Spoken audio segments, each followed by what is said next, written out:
E aí a gente vai começando, e aí as outras pessoas que depois vão chegando e vão acompanhando a nossa apresentação, até para que a gente possa cumprir o horário estabelecido, que era às 20 horas. Hoje, como alguns paroquianos da Torre devem estar participando da adoração com o Padre Romeu e podem acompanhar depois a gravação pelo YouTube. Para a gente começar a nossa noite, eu gostaria de, primeiramente, dar as boas-vindas a todos e dizer como é grande a alegria da nossa faculdade ter vocês presentes conosco para falar, debater sobre um tema que é tão importante para a gente, que é o tema da Palavra de Deus, que são as temáticas que envolvem a Palavra de Deus, e esse ano, meditando no mês da Bíblia, o livro do Deuteronômio. Também é uma alegria muito grande para a gente ter aqui conosco o padre João Bosco Costa Lima, ele que é reitor do Seminário de Olinda, ele é um padre conhecidíssimo na nossa arquidiocese fora dela, tem um carisma muito grande, é muito querido, muitas pessoas lá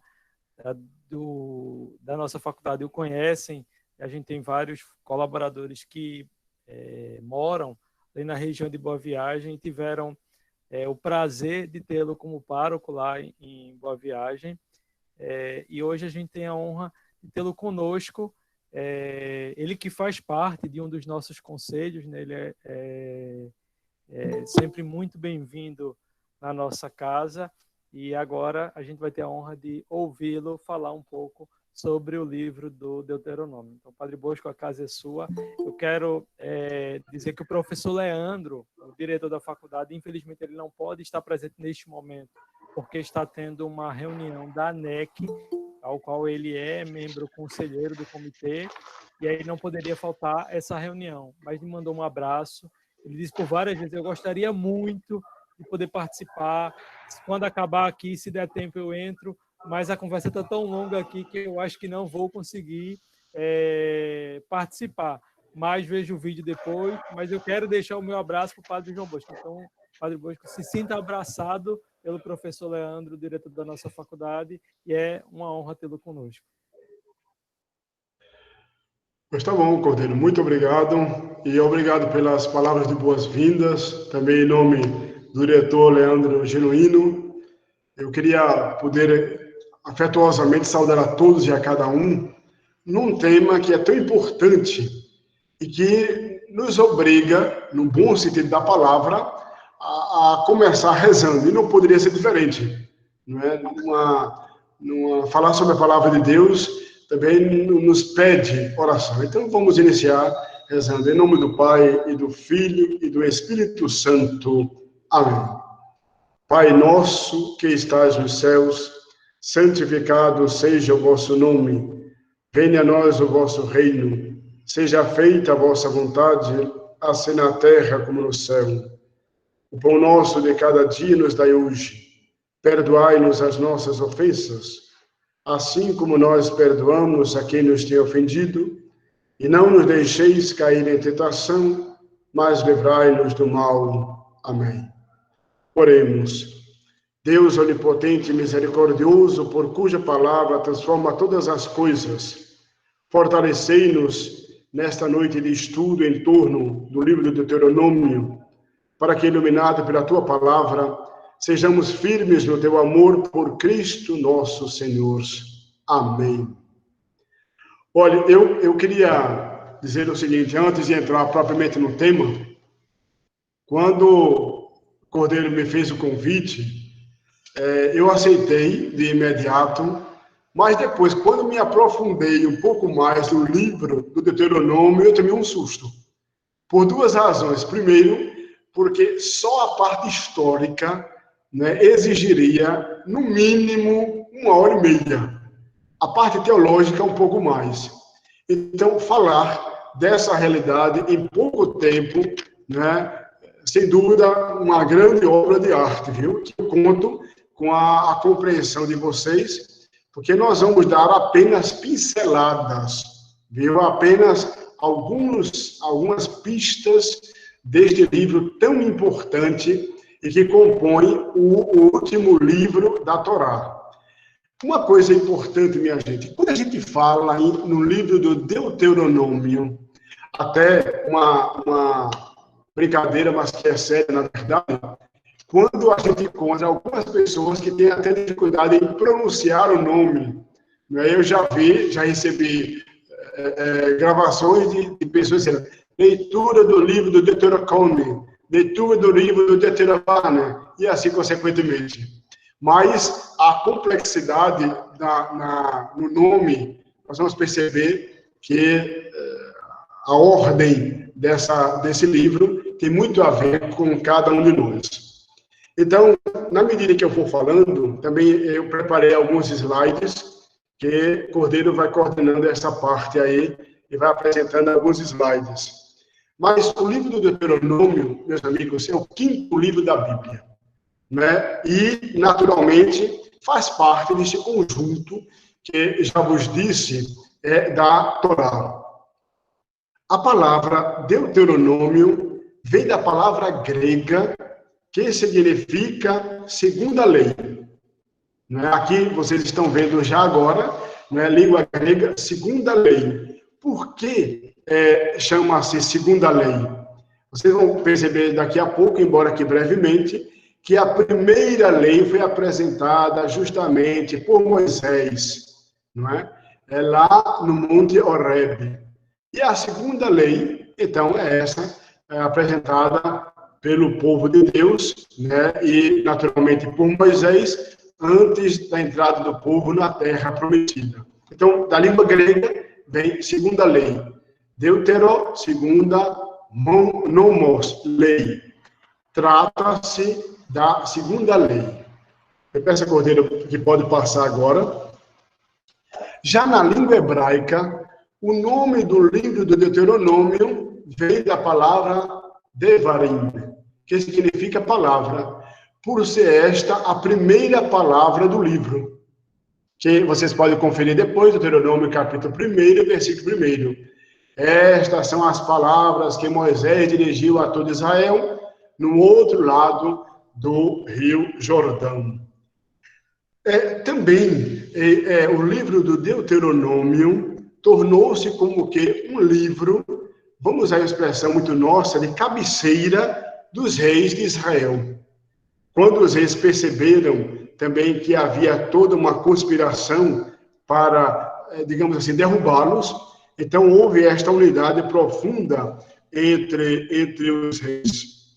Um dado interessante, quando ele pode passar agora, um outro dado assim que é marcante, porque vai apresentar esta lei do povo de Deus, ou seja, feita por Moisés, quando já no final dos 40 anos de travessia, Moisés então percebe que o seu poder moral, a sua força física estava já declinando.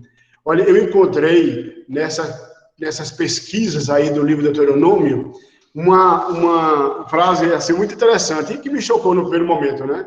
Moisés, percebendo que já estava perdendo o seu poder e já saindo de linha, então ele prepara toda esta lei. Mas vamos usar um termo mais clássico, né? Moisés, sabendo que o seu encontro com Deus já se aproximara, então ele deixa justamente as chamadas leis.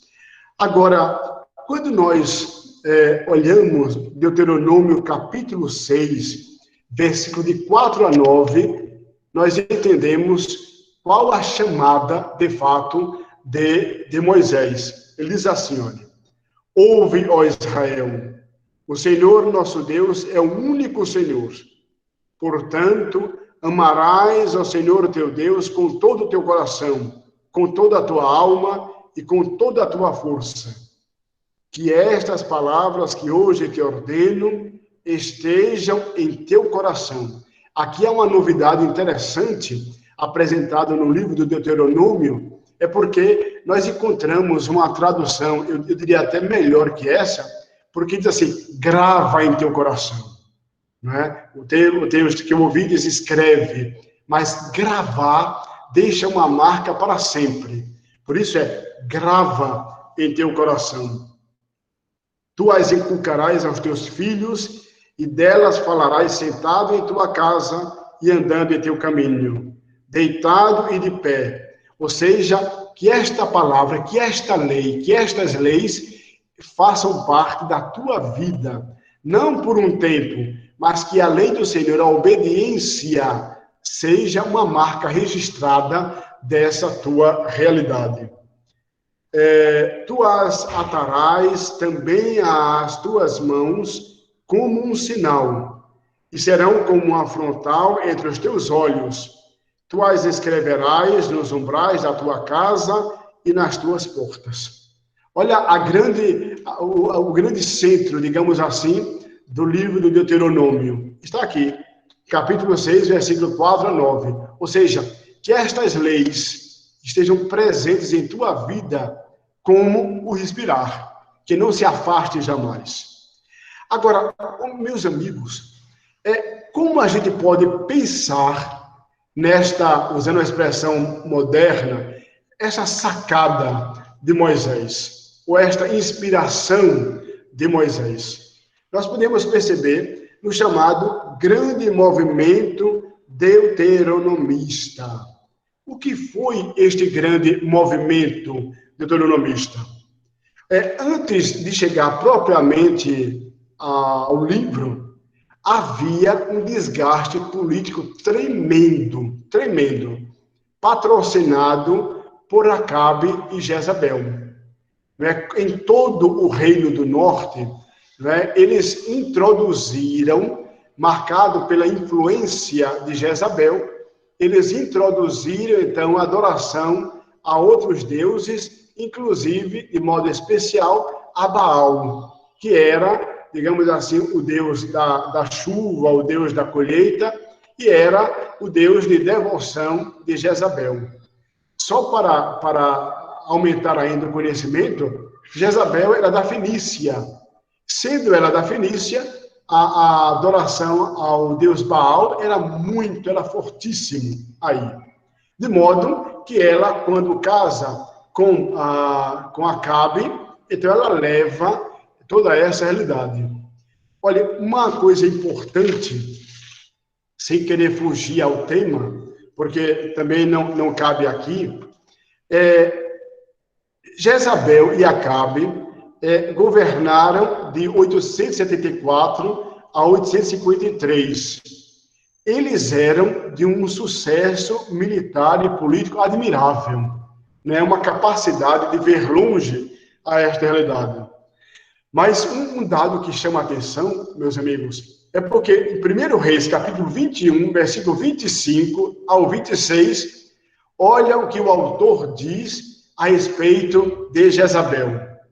A malvada esposa de Acabe provinha da Fenícia de Tiro e introduz o culto a Baal em Israel.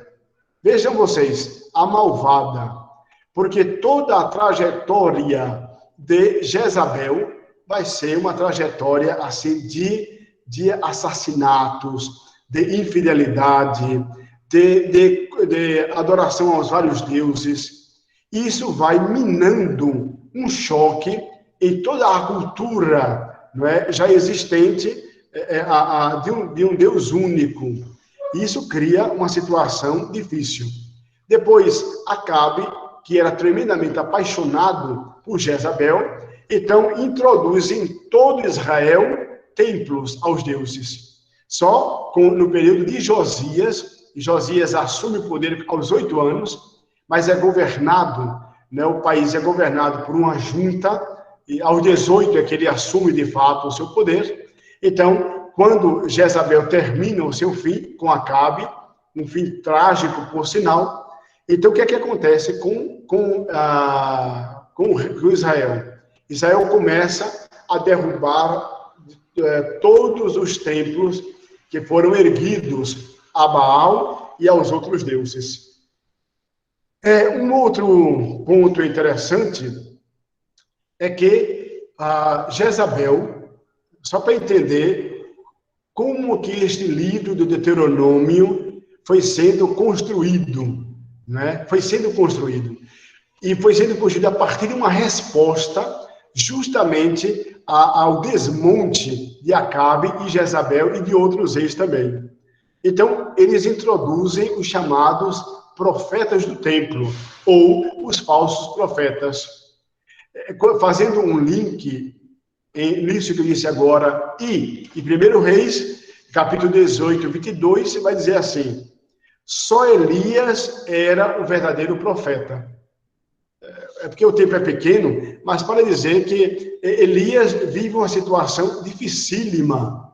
Olha, só para vocês terem um conhecimento ainda maior, quando Elias profetiza que a morte dos chamados 400 profetas de Baal, e de fato acontece, sobre o Monte Carmelo, Jezabel inicia uma caça a Elias, porque de fato, na batalha do Monte Carmelo, morrem os 400 profetas.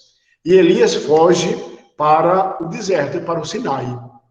Agora, quando ele vai para o Sinai, ele já cansado, arrasado, e dizendo: olha, eu estou sendo perseguido demais, aquela coisa toda. Então, Deus vem numa brisa suave. Então, fechado esse parênteses, nós podemos, então, voltar ao nosso tema. O tema do chamado movimento deuteronomista. Ele pode passar agora. Um dado importante é que a primeira, digamos assim, a primeira lei é apresentada justamente pelo próprio Deus no Sinai. A segunda lei, ou seja, o livro do Deuteronômio, é uma releitura da mesma lei, em vista dos novos fatos e dos acontecimentos. Eu já expliquei até a vocês um deles, o governo desastroso de Acabe e de Jezabel. Mas um outro dado interessante é que esse movimento deuteronomista nada mais foi do que também a junção, meus amigos, de poderes, para que eles unidos pudessem combater tenazmente contra a política de Acabe e de seus descendentes. Mas o que é que acontece? Quem governa nessa época? Governa um jovem, um menino de 8 anos.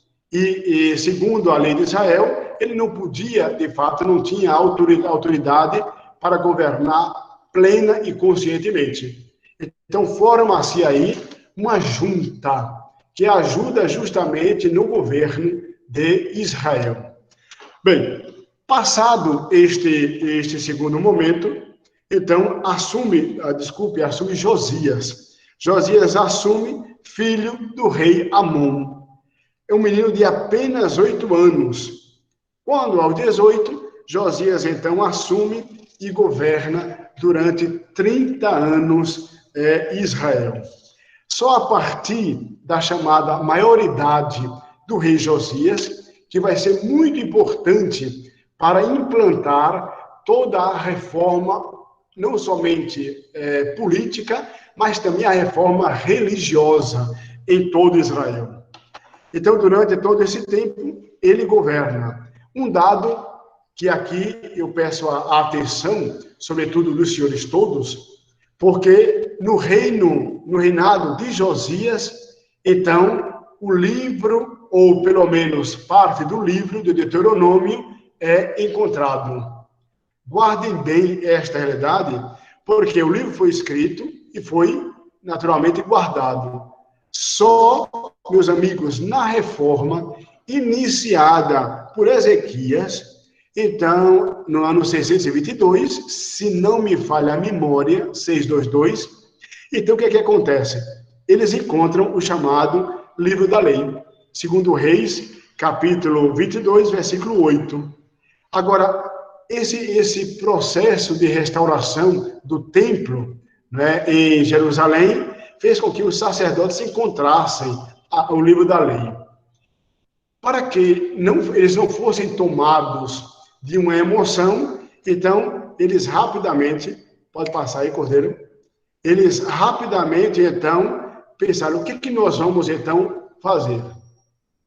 Primeiro, os reis deveriam ter em mãos a cópia do livro da lei, Deuteronômio, como norma para governar bem o povo de Deus. Mas eles precisavam discernir se, de fato, aquele livro era livro inspirado. Então, o que é que eles fazem? Eles, então, recorrem a uma profetisa para que ela pudesse, em nome de Deus, conferir se, de fato, aquele livro era livro inspirado, que o povo pudesse segui-lo. Um rito que parece ser muito simples, mas é muito significativo, é que, meus amigos, Josias, então, rasga as suas vestes e se coloca nessa posição de escuta da palavra para saber se, de fato, este livro era o livro escrito, era o livro aprovado, era o livro verdadeiro. Então, eles consultam a Hulda, que confirma a veracidade do livro. Segundo Reis, capítulo 22, então, nós vemos a sentença da profetisa Hulda. Pode passar, porque nós vamos ver agora, né, uma imagem. Quais os temas centrais do livro do Deuteronômio? Fé e espiritualidade. Mas alguém pode dizer, padre, não dá no mesmo, não. Vamos ver já já isso aqui. Tendo como tema, ouve, ó Israel. Não é? Ouve, ó Israel. Pode passar. Certo? Então, aquilo que eu já disse, minoridade de Josias, no ano, pronto, 622, está aqui. Então, o livro é encontrado na reforma do templo, levaram o livro da lei ao rei Josias e o leram diante dele. Então, Josias fica encantado com o livro e, naturalmente, vai até, como eu já disse a vocês, a profetisa Hulda. Pode passar, Cordeiro. Que confirma, então, a veracidade. Né? Olha só o texto. Vejam bem. Ao tomar conhecimento sobre o conteúdo do livro da lei, o rei rasgou a roupa e deu esta ordem ao sacerdote Eucias. Vejam vocês. Ao Aicam, filho de Safã, Acobor, filho de Micas, ao secretário Safã e ao ministro Asaías. Vão consultar o Senhor por mim e pelo povo, a respeito do conteúdo deste livro que foi encontrado. A ira do Senhor deve ser grande contra nós, porque nossos antepassados não obedeceram às palavras deste livro e não praticaram tudo o que nele está escrito. Quando o autor sagrado fala da ira do Senhor, que devia ser grande contra eles, era por causa da administração de Acabe e do rei Josias, e por toda a humilhação que Israel passou no governo dos dois citados. Pode passar. Muito bem, aqui está então da profetisa Hulda, que confirma a veracidade do livro de Israel. De fato, este livro é autêntico, este livro foi preparado por vontade de Deus. Pode passar aí, Cordeiro. Muito bem. Como a gente pode pensar didaticamente na divisão do livro? Primeiro, testamento de Moisés. Moisés, já sentindo naturalmente que a sua hora estava próxima, ele então faz uma espécie de testamento em 3 grandes discursos. Um dado importante é que tanto a tradição católica como a tradição não católica protestante vai justamente ter esta mesma estrutura. Instruções finais, indicação do caminho a seguir e a fidelidade a Deus. São as 3 chamadas, digamos assim, do discurso chamado os 3 discursos de Moisés. Agora, o primeiro discurso, pode passar aí, Cordeiro. O primeiro discurso vai, Deuteronômio capítulo 1, versículo 1 até o 4:43. E é um discurso de introdução ao livro da lei. e traz, sobretudo, este conteúdo da observância à lei. É muito mais um convite, não é? É uma preparação. Agora, o segundo discurso vai ser a lei propriamente dita, meus amigos. Né? No final, nós vamos ver várias citações no final do nosso encontro, em que ele apresenta esta lei propriamente dita. Por exemplo, lei em que os juízes deveriam observar, lei contra a desordem sexual, e assim consequentemente. Então, o segundo discurso vai ser como que o nervo central deste livro, a lei propriamente dita. Porém, não vai ser a observância da lei pela lei, mas Moisés vai dando espírito, naturalmente, à lei. Olha, não nos esqueçamos que nós estamos vendo o livro de Deuteronômio, que vai ser uma recordação da lei lá do Sinai.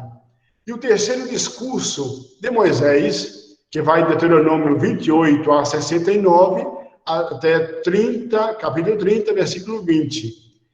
O objetivo da lei: escolhe a vida.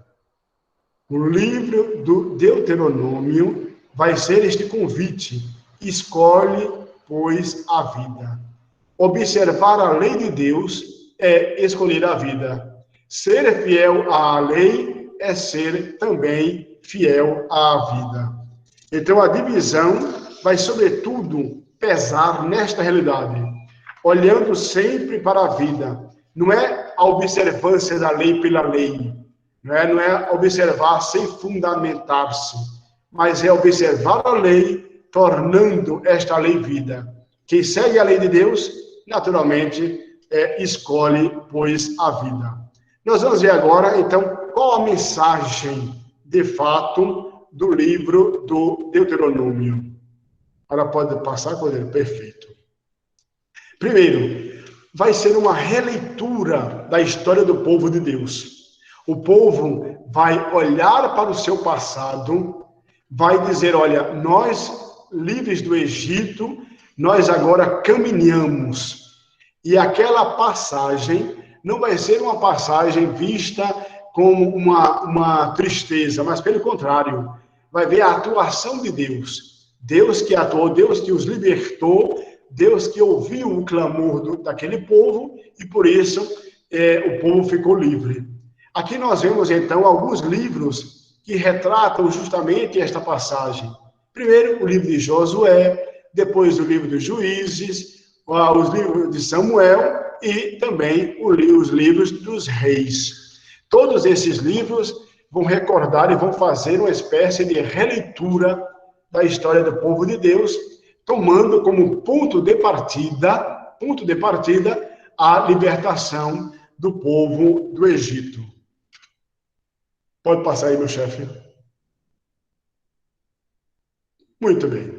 Então, para vocês perceberem a importância do livro do Deuteronômio, é o livro do Antigo Testamento mais citado no Novo Testamento. Olha, mais ou menos 200 vezes este livro é citado no Novo Testamento.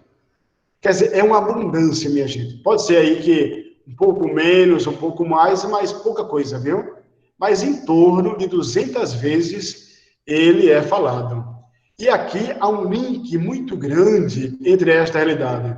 No Novo Testamento nós encontramos em Mateus capítulo 4, versículo 4. Não só de pão vive o homem, mas de toda palavra que sai da boca de Deus. Está em Deuteronômio capítulo 8, versículo 3. Não tentarás o Senhor teu Deus. Mateus vai recorrer a Deuteronômio. Ao Senhor teu Deus adorarás e só a ele prestarás culto. Que está em Mateus capítulo 4, versículo 10. E que está em Deuteronômio capítulo 6, versículo 13. Então, percebam como é o livro mais, eu não diria mais importante, porque todos os livros são importantes, mas é o livro que vai trazer, sem dúvida alguma, uma abundância de informações, tanto que os evangelistas vão recorrer a este livro, como eu já disse há pouco, citado mais ou menos 200 vezes. Pode passar, Cordeiro. Muito bem. Agora, eu pediria a vossa atenção no seguinte. Quais são qual o tema central e quais são os temas que nós encontramos nesse livro? Primeiro, ser a revelação do amor de Deus no meio dos povos. É a primeira coisa. Né? Deus que se revela. A lei, meus amigos, não era uma coisa antipática, mas a lei era para que fosse seguida em vista da felicidade das pessoas. Olha, assim deveria ser, por exemplo, quando um chefe de Estado apresenta uma norma, esta norma era para que o povo pudesse ser mais feliz, pudesse ser mais respeitado, e assim, consequentemente. Não deveria ser um peso, mas deveria ser uma alegria para que houvesse uma harmonia. Então, a lei vai recordar, então, este amor de Deus no meio do povo e também para com o seu povo. O amor de Deus é a chave para interpretar os fatos históricos, mesmo naqueles momentos difíceis, como já vos disse, por exemplo, de Acabe e de Jezabel. Mesmo naquela dureza, pois bem, Deus estava se manifestando em seu amor quando o povo reage e não aceita aquela realidade.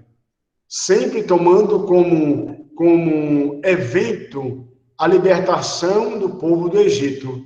O povo não sai simplesmente por sua vontade, mas sai do Egito por interferência do nosso Deus. Agora, entre os temas, eu vou colocando sempre uma referência, né? Deuteronômio 7, Deuteronômio capítulo 7, versículo de 7 a 8.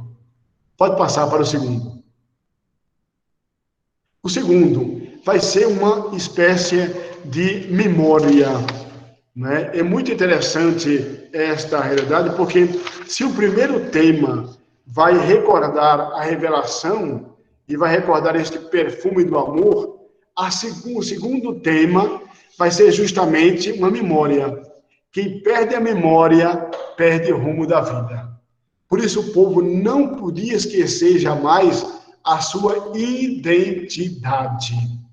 Quando o povo vai perdendo a identidade, então o povo vai perdendo a sua história, vai perdendo a sua referência, vai perdendo então a sua capacidade de manifestar-se.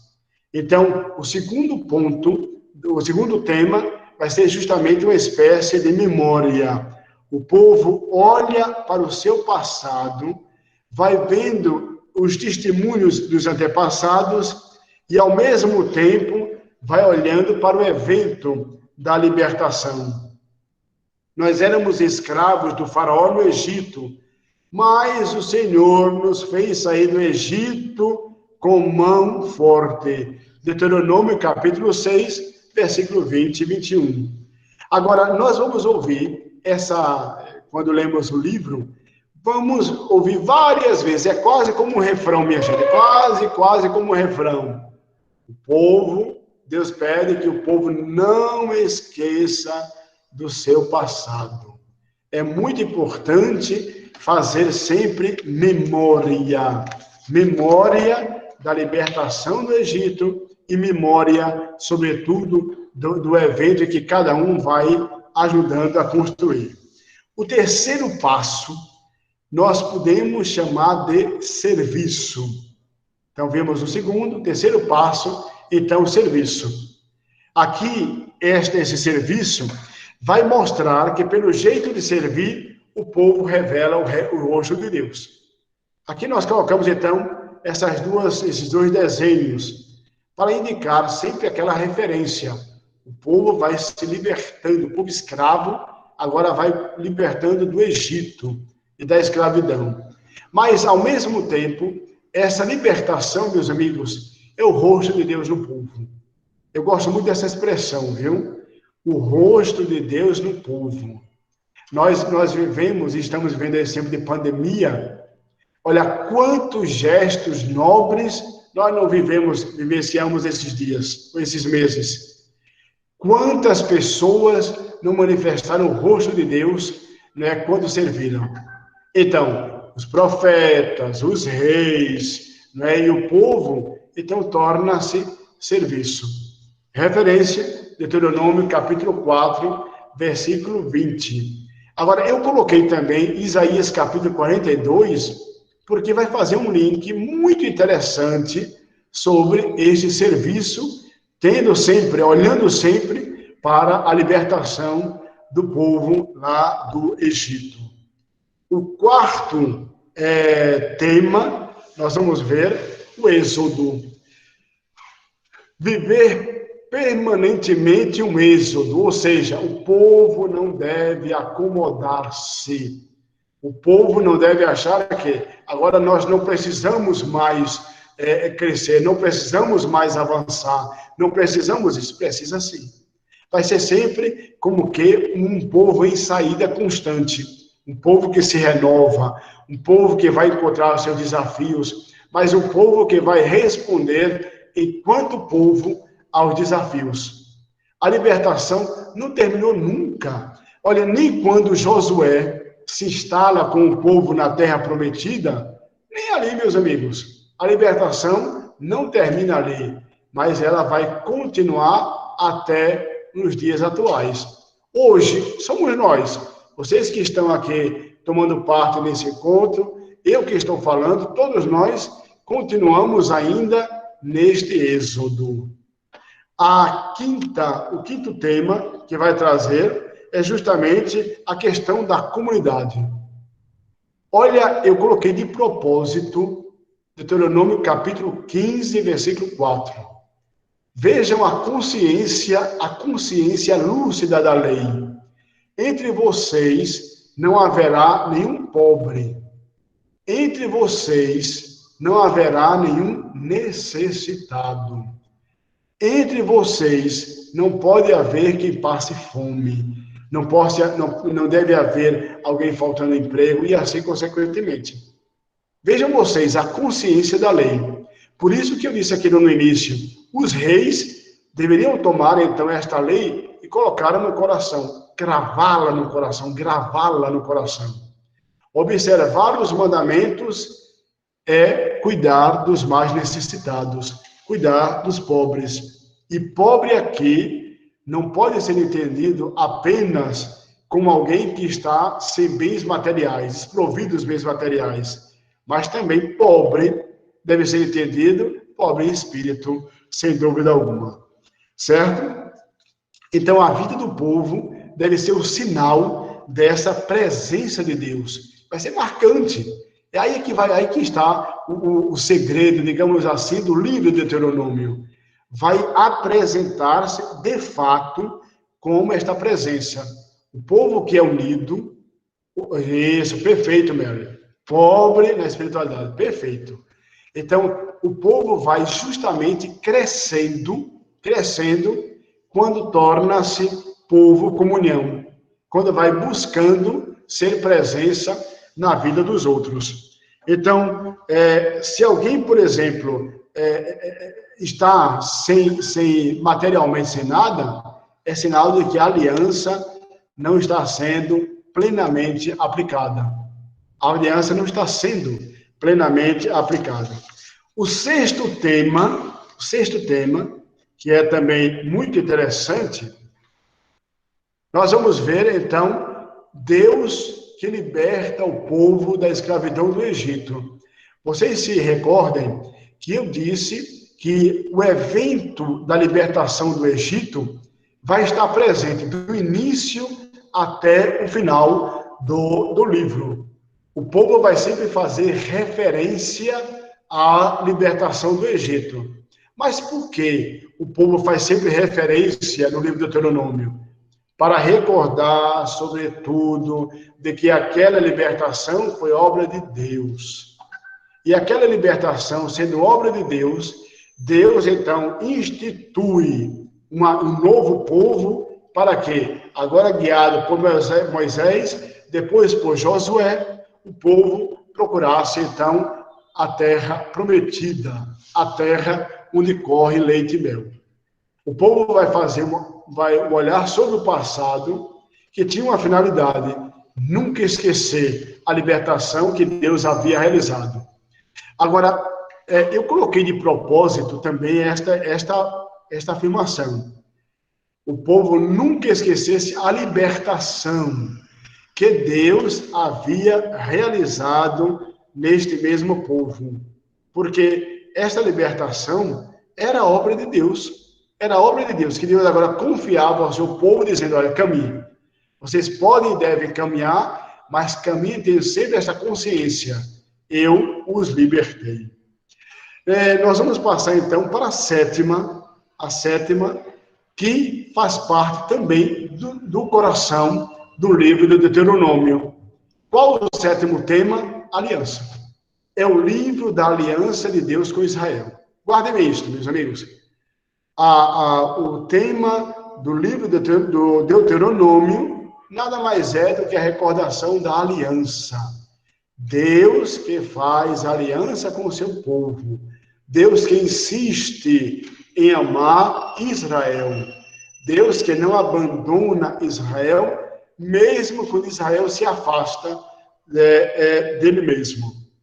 Agora, como é que nós podemos entender o livro do Deuteronômio? Aqui agora eu passo também e reforço a parte mais teológica. A parte mais histórica, eu teria naturalmente que ver, por exemplo, a questão dos reis. Eu até passei por cima e não citei, por exemplo, um outro desastre político, que foi com a questão do rei Manassés. Não é? Eu citei muito Jezabel, citei Acabe e esqueci de citar, então, o rei Manassés, que foi também um desastre, porque, olha, introduziu adivinhações, ergueu altares, foi dada a magia, depois, até que o exército da Síria invade todo Israel. Então, quando nós chegamos a esta aliança, meus amigos, nada mais foi do que isso. Deus que intervém, Deus que renova a aliança e Deus pede que o povo caminhe. Agora, como era que nós, ou como nós podemos pensar, não é, entender a palavra de Deus através do livro de Deuteronômio, a partir de certas, digamos assim, palavras duras, palavras violentas. Vamos passar agora para ver isso aqui. Nós encontramos no livro do Deuteronômio textos violentos. Eu coloquei violentos entre aspas, tá bem? Para que nós percebamos o seguinte: o livro de Deuteronômio, capítulo 13, versículo 2 a 9, vai falar da punição aos que se deixam seduzir pela idolatria. Não nos esqueçamos, tenhamos sempre em testa, que o livro de Deuteronômio vai ser o livro da lei. Vai ser o livro de uma releitura da lei no Monte Sinai. Então, eu deixei aqui para vocês pesquisarem como tarefa de casa, viu? Então, depois procurem ler os textos chamados textos violentos. Eu coloquei textos violentos para atrair, de fato, a curiosidade de vocês. O segundo, Deuteronômio capítulo 16, punição aos que promovem desvio de culto. Vejam só como estão próximos esses dois temas. Punição aos que se deixam seduzir pela idolatria, punição aos que promovem desvio de culto. Aqui vai ser uma resposta a quem? A Jezabel, a Acabe e a Manassés. Porque Moisés percebe, o povo percebe, quão mal não foi feito a Israel quando os reis introduziram, então, essa adoração a Baal e a tantos outros reis. Terceiro, nós vamos ver uma instrução para testemunhas em juízo. Como deve ser? O que deve dizer? Eu vou testemunhar contra alguém sabendo que é mentira. Então aí vai ter uma punição, viu? Alguém que levanta um falso testemunho, ou então, de repente, diz assim, olha, eu vou testemunhar, sabendo que aquele testemunho que eu vou dar é mentiroso. Também é uma instrução severa, dura para esta realidade. Pode passar aí, Cordeiro. Certo? Punição para os filhos rebeldes. Ou, imagine, viu? Imagine. Eu já estou vendo aqui que aqui tem algumas mães, viu? Punição para os filhos rebeldes. Mas não eram filhos pequeninos, não, viu? Eram filhos grandes, já de barba e coisa e tal. Então, esse também, quem fosse rebelde, quem desobedecesse, também entraria no chamado, na punição. Até questões morais eles tratavam, certo? Até questões morais eles tratavam. Depois, havia, por exemplo, punição para os delitos sexuais, punição para a infidelidade e tantas outras coisas. Então, também havia isso. Vejam que havia essa preocupação como um todo. Violentas maldições contra a infidelidade do povo. Olha aqui, volta, tá vendo? O povo infiel. Porque quando Acabe e Jezabel assumiram todo Israel, o povo se deixou influenciar. E o povo foi justamente atrás desta infidelidade.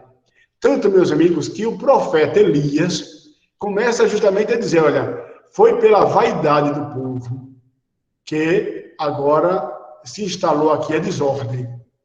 E quando nós ouvimos até domingo passado, né, naquela primeira leitura belíssima, quando o povo vai cativo para a Babilônia, promovido agora me fugiu o nome do rei, então o povo começa a dizer, olha, nós estamos aqui por quê? E o profeta diz, estamos aqui por causa porque fomos cabeças duras. Então o povo se torna infiel e rapidamente o povo começa justamente a viver essa dureza, né? A infidelidade. Quando Nabucodonosor, lembrei agora, quando Nabucodonosor então invade, né, Jerusalém, Israel, e leva o povo para o cativeiro. Pode passar aí, Cordeiro. Fim dos nossos imagens, né? Muito bem. Agora, interessante é perceber uma coisa que ainda eu queria poder dizer a vocês. Alguns textos provocam, inclusive, medo e indignação. Por exemplo, como é que nós podemos ver a questão dos sequestradores? Interessante, eu andei pesquisando por que fala essa realidade dos sequestradores. Porque havia, naquela época, se vocês olham alguns filmes, havia sequestradores e pessoas que cobravam pelo sequestro, pessoas que matavam. Então, entre os textos violentos, é citado também essa questão.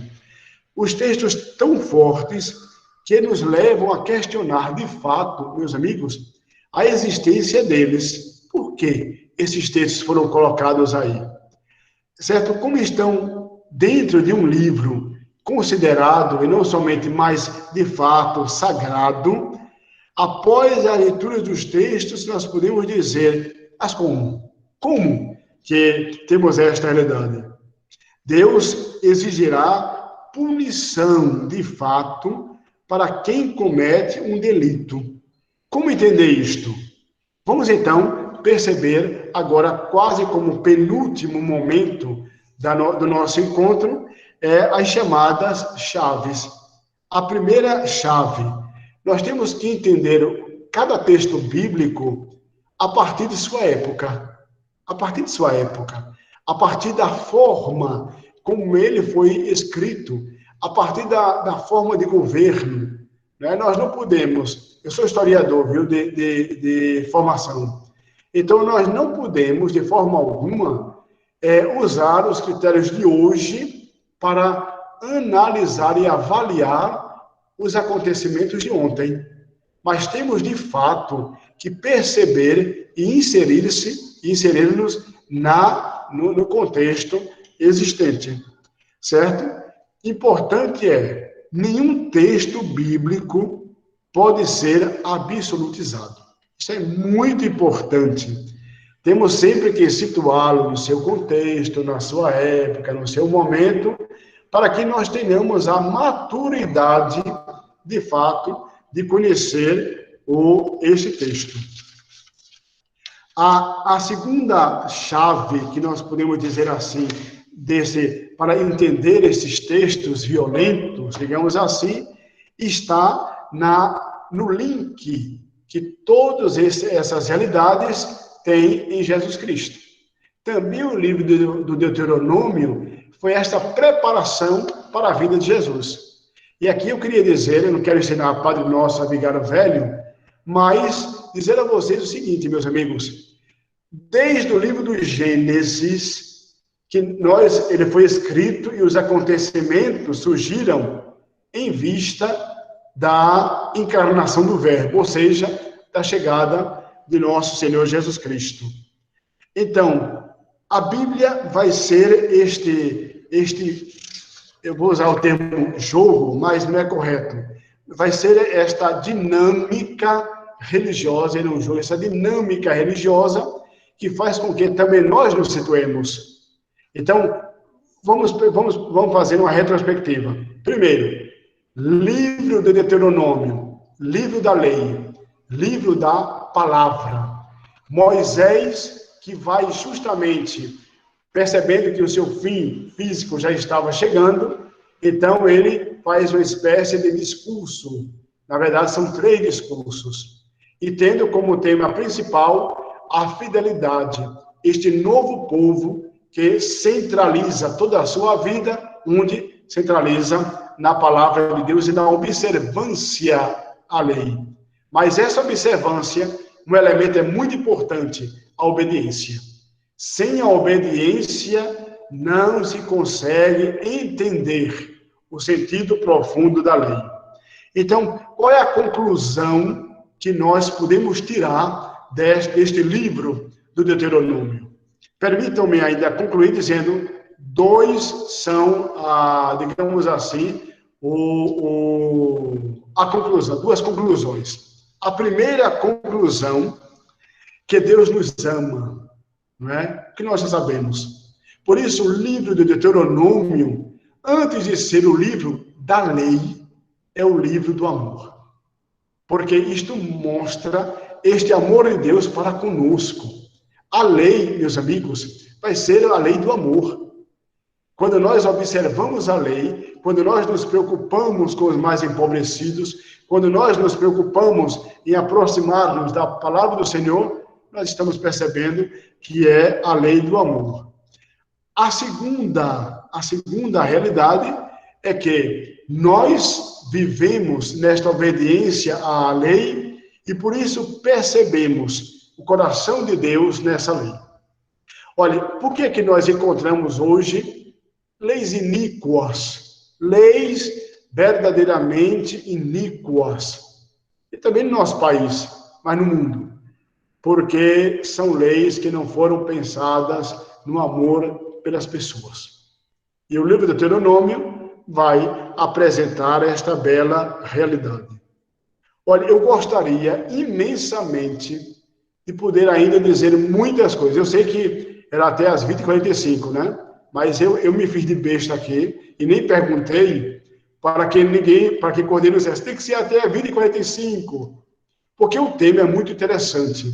Vocês percebam que eu dei apenas pinceladas, apenas pinceladas, para que vocês também tivessem o exercício de, olha, depois manusear o livro do Deuteronômio.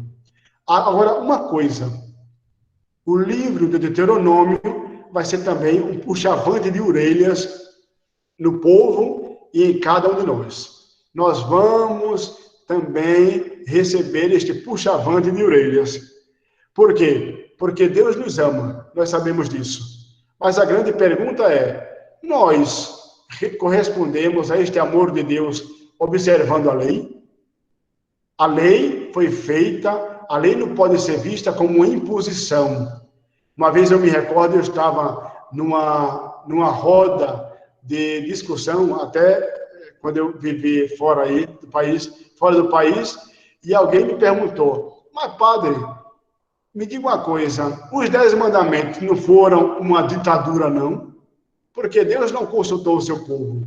Né? Aqui há uma diferença, meus amigos. A lei foi feita, de Deus foi feita para libertar o homem.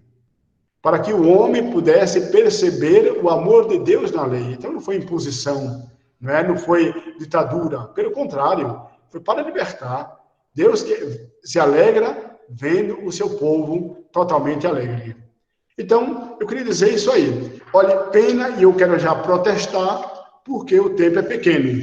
Né? O tempo é pequeno. Mas para que vocês não cansem, né, de jeito nenhum, então eu fiquei só de dar apenas aqui pinceladas. Olha, eu teria muitas coisas a dizer, viu? Muitas. Vou já me oferecer para que Cordeiro me chame outras vezes, né, com outros temas, e desta vez dando até liberdade de vocês fazerem perguntas, porque como o tempo é pequeno, de fato, fica aí. Olha, eu teria tantas coisas assim para dizer. Por exemplo, quando nós vemos o rei Josias, que foi aquele garoto de 8 anos que ascendeu ao poder e só pôde governar aos 18. Então, durante 10 anos, uma junta governou. Aí vocês podem perguntar, essa junta governou com justiça? Claro, com as suas limitações, mas foi uma junta que foi capaz. Mas nós temos várias intervenções do menino Josias. Ele governa, me parece, por 34 anos, se não me falha a memória. Mas, ao mesmo tempo, quando ele completou os 18, já antes, mas de forma mais intensa, ele começa a derrubar todos os altares ali existentes, contra o nosso Deus. Então, só para perceber, a questão política é muito interessante mesmo, no tempo desde que este livro começou a ser construído. E tantas outras coisas, minha gente. Infelizmente, o tempo realmente não me permite avançar mais. Mas eu agradeço muito, viu, a presença assim de todos. Gostei muito mesmo. Só, Padre Bosco, eu tinha até uma pergunta para fazer ao senhor, mas o senhor já respondeu a questão, porque era sobre a questão de uma dessas passagens que o senhor citou sobre esse Deus que dá algumas condições, e foi até uma questão que eu também coloquei ontem, porque é uma imagem que a gente tem muito do Antigo Testamento, né? O povo tem do Antigo Testamento como textos mais punitivos, um Deus que parece que não é misericordioso, né? Mas o Senhor veio trazendo exatamente essa outra reflexão. A mensagem do livro de Deuteronômio é a mensagem do amor. E o amor é a misericórdia de Deus, é um Deus que é presente, não é uma lei simplesmente pela dureza, mas é uma lei que vem para libertar realmente o seu povo. Eu estou colocando agora no chat o link para que vocês possam responder o formulário. E aí eu vou aproveitar para fazer um convite, né? Em novembro, a gente vai começar a fazer nas quintas ou nas sextas-feiras, eu não estou recordado, umas reflexões sobre temáticas de direitos humanos. E aí eu quero convidar o Padre Bosco para falar um dos temas, que é sobre a liberdade religiosa, a tolerância, esse diálogo religioso que a gente precisa ter na sociedade. E vai ser um bate-papo, a gente vai ter outro convidado também, mas eu gostaria que o Padre Bosco fosse essa ponte da igreja para falar um pouquinho sobre como a igreja ela lida com essa questão do respeito às outras religiões, mas também como ela vem sofrendo hoje em dia alguns entraves, né? Eu vi uma publicação hoje que eu achei muito interessante, né? O católico hoje é chamado a defender todas as religiões, menos a sua. Então, para que a gente possa dialogar um pouquinho sobre essas temáticas, aí eu já quero fazer o convite, Padre Bosco, eu vou ver qual é o dia, vou mandar para o senhor, mas que vocês que estão aqui participando, quiserem participar conosco, ouvindo esses debates que vamos fazer em novembro, é só acompanhar as redes sociais da FIC, Fiker Oficial, lá no Instagram. E amanhã, às 20 horas, nós temos o último encontro da nossa Semana Bíblica. Nós vamos falar um pouquinho mais sobre algumas temáticas históricas, vamos falar do contexto do povo de Israel, a formação dos livros do Pentateuco, a formação da historiografia deuteronomista, fazer um pouquinho essa ponte para a gente compreender essa caminhada do povo de Deus. E agora eu cedo a palavra ao Padre Bosco para que ele possa fazer o encerramento, mas uma gratidão imensa que nós temos por ter o senhor aqui conosco. Muito obrigado e obrigado a todos pela presença. Cordeiro, eu já quero dizer que eu aceito o desafio de novembro e eu vou dizer uma coisa a vocês que nem o bispo sabe, viu? Mas eu vou dizer agora em primeira mão. Eu estou fazendo um trabalho, eu já vi que tem seminários aqui, né? Sangue de Cristo, né? Mas agora eles vão saber também. Alisson já está rindo ali. Eu estou fazendo um trabalho justamente na Universidade Católica Portuguesa Campus Braga sobre o diálogo interreligioso. Né? Então, vai dar certinho, porque eu estou justamente vendo esse trabalho começado agora, e acho que agora, daqui a pouco, é hora de construir um artigo que vai sair na revista, justamente da Universidade Portuguesa Campus Braga, sobre diálogo interreligioso. E, por coincidência, eu estou tratando sobre a nossa realidade, a defesa da fé católica.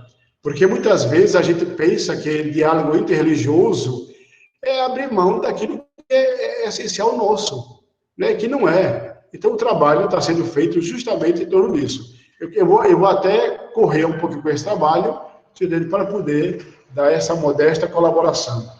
E eu queria, Cordeiro, que você fosse portador do meu grande abraço ao diretor, ao professor Leandro Genuíno, certo? Transmito meu abraço, a minha admiração por ele e, sobretudo, à Faculdade Católica Imaculada Conceição por esta iniciativa. Eu digo a você, única, viu? Eu não tenho registro de uma outra que tenha feito uma atividade admirável como essa. Muito bom. Agradeço muito em nome de todos os católicos que têm acompanhado essa realidade. E rezo para que a Faculdade Católica Imaculada Conceição cresça cada vez mais, e que todos nós sejamos realmente propagadores desta faculdade. Conte conosco. E a gente pode terminar rezando, como começamos? Vamos lá. Em nome do Pai, e do Filho, e do Espírito Santo, vamos confiar, então, a nossa realidade a Nossa Senhora. Concluindo este nosso encontro, rezando. Ave Maria, cheia de graça, o Senhor é convosco. Bendita sois vós entre as mulheres, bendito é o fruto do vosso ventre, Jesus. Santa Maria, Mãe de Deus, rogai por nós, pecadores, agora e na hora de nossa morte. Amém. O Senhor esteja convosco. Ele está no meio de nós. Abençoe-vos o Deus Todo-Poderoso, o Pai, e Filho e Espírito Santo. Amém. Parafraseando o Papa Francisco, reze por mim, que eu rezo também por vós. Tá bom, gente? Tchau, tchau.